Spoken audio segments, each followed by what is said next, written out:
Já são 2 votos na primeira turma do Supremo Tribunal Federal pela condenação do ex-presidente Jair Bolsonaro e mais 7 réus que integram o chamado núcleo crucial da trama golpista.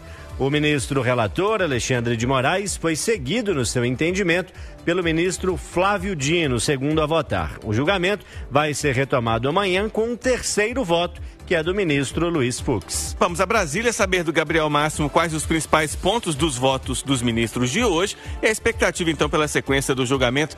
Boa noite, Máximo.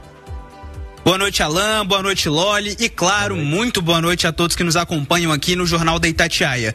O primeiro a se manifestar ainda na parte da manhã foi o ministro Alexandre de Moraes, que começou o voto rejeitando as questões preliminares que foram apontadas pelas defesas dos réus ao longo da fase de instrução processual. Por exemplo, ele confirmou a validade da delação do tenente-coronel Mauro Cid, ex-ajudante de ordens da presidência durante o governo de Jair Bolsonaro. Na sequência, o ministro entrou de fato no mérito do voto e aí ele fez um grande apanhado dos fatos que estão ali nos autos do processo, como por exemplo as críticas às urnas eletrônicas ainda em junho de 2021 e também passando pelo 7 de setembro de 2021, quando o presidente Jair Bolsonaro disse que não mais cumpriria ordens do ministro Alexandre de Moraes, até os atos de 8 de janeiro de 2023. Moraes avaliou que a mera tentativa já configura crime de golpe de Estado e de tentativa de abolição violenta do Estado Democrático de Direito, porque se o plano tivesse dado certo, não haveria julgamento, já que o grupo do ex-presidente Jair Bolsonaro teria se mantido no poder. O ministro também usou a delação de Cid para apontar que Bolsonaro tentou articular um golpe de Estado e produzir um documento para tentar convencer militares a aderir a esse movimento. Ele relembrou ainda a série de atos que aconteceram após as eleições de 2022 para ressaltar que houve sim uma tentativa de golpe de Estado no Brasil. Vamos ouvir o que ele disse. Mas é porque uma confusão no país. Olha, quem estava coordenando essa confusão no país? Quem estava incentivando, apoiando e jamais disse para desmobilizarem-se depois das eleições as pessoas na frente dos quartéis? Quem participou do planejamento Punhal Verde e Amarelo e Operação Copa 2022?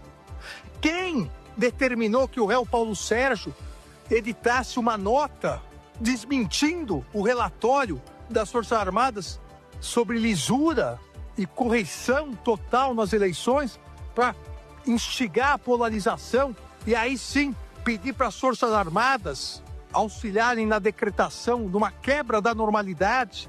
Todos os atos, e insisto, por isso a importância desses atos sequenciais, todos os atos executórios para o golpe de Estado. Chame-se, eu repito, como quiser. Estava discutindo estado de sítio, estava discutindo estado de defesa. Estado de sítio, estado de defesa fora das hipóteses constitucionais é golpe. Depois de fazer esse grande retrospecto aí dos movimentos que levariam a tentativa de golpe de Estado, Moraes votou pela condenação dos 8 réus pelos 5 crimes. Quais são esses réus? O ex-presidente Jair Bolsonaro, o tenente-coronel Mauro Cid, mas também o general Augusto Heleno, ex-ministro do Gabinete de Segurança Institucional da Presidência, o almirante Almir Garnier, ex-comandante da Marinha, o ex-ministro da Justiça Anderson Torres, o general Paulo Sérgio Nogueira, ex-ministro da Defesa, e o general Walter Braga Neto, ex-candidato a vice de Bolsonaro e ex-ministro da Defesa e da Casa Civil. Todos eles, segundo Moraes, praticaram os crimes de organização criminosa armada, tentativa de abolição violenta do Estado Democrático de Direito, golpe de Estado, deterioração de patrimônio tombado e dano qualificado ao patrimônio da União.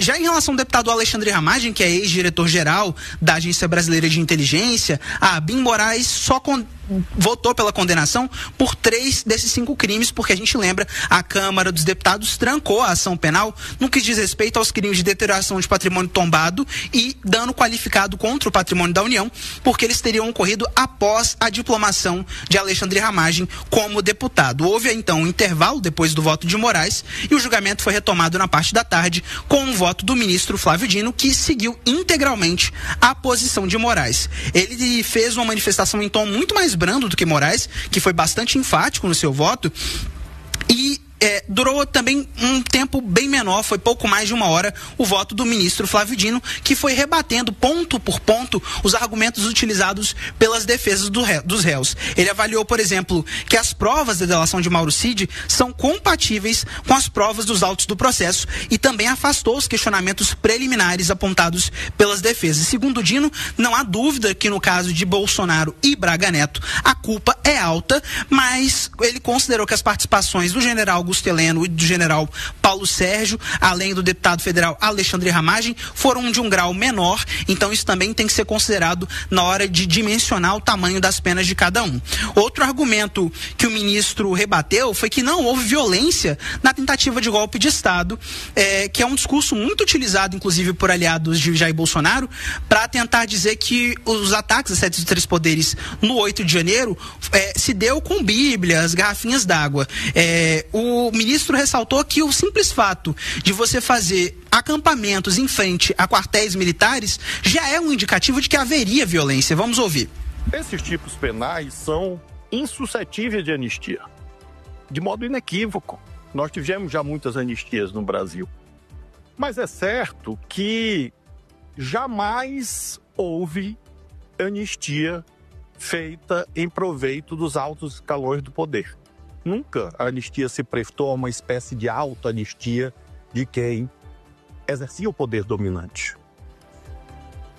A gente ouviu o ministro Flávio Dino falando de um outro ponto do voto dele, em que ele rebateu essa pressão que está sendo feita em torno da anistia ao ex-presidente Jair Bolsonaro e dos que estão sendo responsabilizados nessa tentativa de golpe de Estado. Ele disse, como a gente acabou de ouvir, que não há que discutir, se falar em anistia nesse caso, porque o Supremo Tribunal Federal já tem uma jurisprudência, no caso do ex-deputado Daniel Silveira, que entende que não há como conceder anistia ou indulto presidencial nesses casos de crimes contra o Estado Democrático de Direito. Agora, vamos ouvir, de fato, o que ele disse sobre essa operação Punhal Verde e Amarelo, que ele disse que não foi chamada de Operação Bíblia Verde e Amarela. Veja que o nome do plano era Punhal. O nome do plano não era Bíblia Verde e Amarela. Era Punhal Verde e Amarela. Os acampamentos não foram em portas de igreja. Eu tenho uma fé religiosa profunda. Entrei aqui no Supremo com 10 santos, tem mais de 50 agora. Mas, creio que se você está com intuito pacifista e você tem uma resignação, você vai à missa, vai ao culto. Ou, quem sabe, até acampa na porta da igreja. Mas não, os acampamentos foram na porta de quartéis. E eu sei que se reza nos quartéis, mas sobretudo nos quartéis há fuzis, metralhadoras, tanques. Então, a violência é inerente a toda a narrativa que consta dos autos. Por último, Alain e Loli, Dino afirmou que as pressões e coações, inclusive de governos estrangeiros, não vão interferir nos votos dos ministros em relação aos acusados. Depois do voto do ministro Flávio Dino, o ministro Cristiano Zanin, que é o presidente da primeira turma, encerrou a sessão e convocou uma nova sessão para amanhã de manhã, às 9 da manhã, que será retomada com o voto do ministro Luiz Fux, com o qual a gente espera uma certa divergência em relação à posição de Moraes e Dino aqui no julgamento do ex-presidente Jair Bolsonaro e dos outros 7 réus por tentativa de golpe de Estado.